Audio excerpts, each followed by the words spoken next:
In this video, we'll look at what the boundary conditions are that must be satisfied by the Prandtl stress function. Let's first consider the boundary conditions on the side surface. The traction is 0 on the sides, so sigma times n is 0.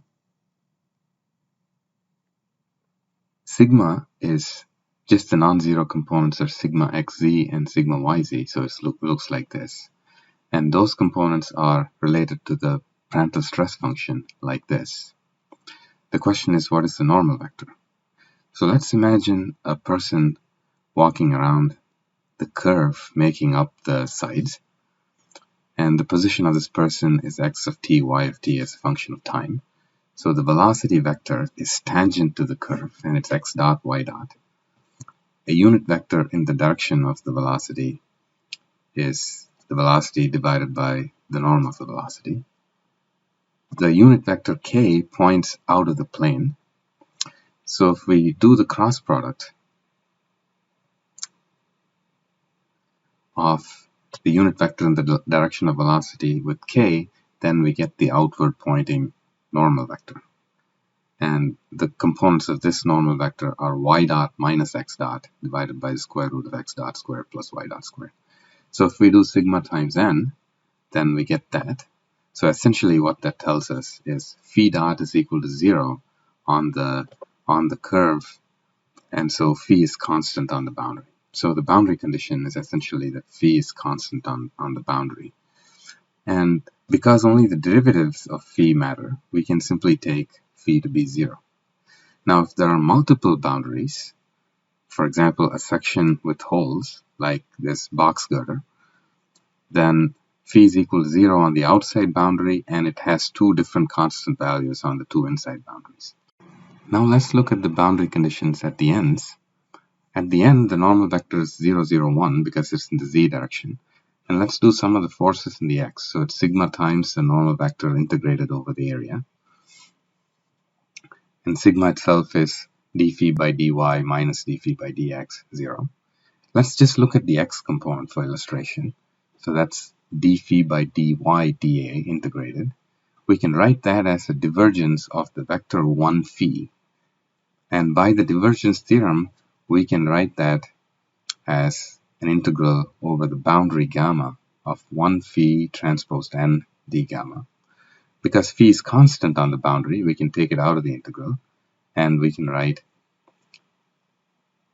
it like this, and the integral of the normal vector over the boundary is 0.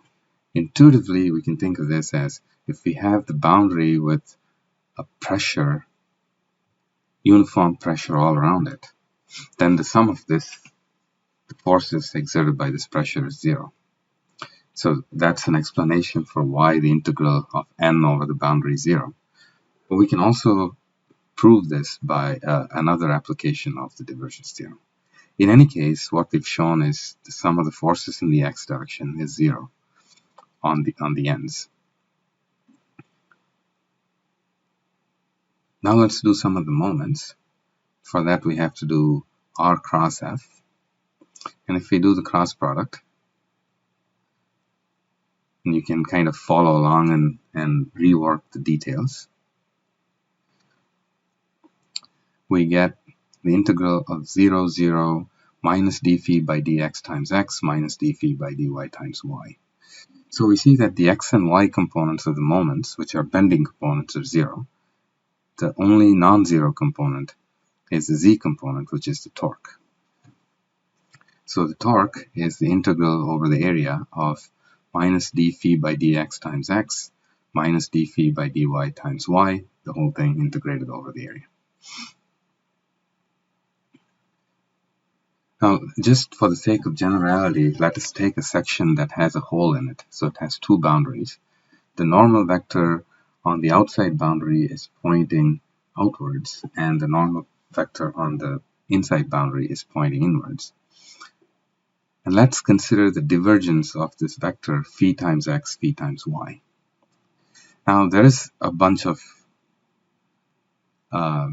calculations here, but essentially the outcome of these calculations is that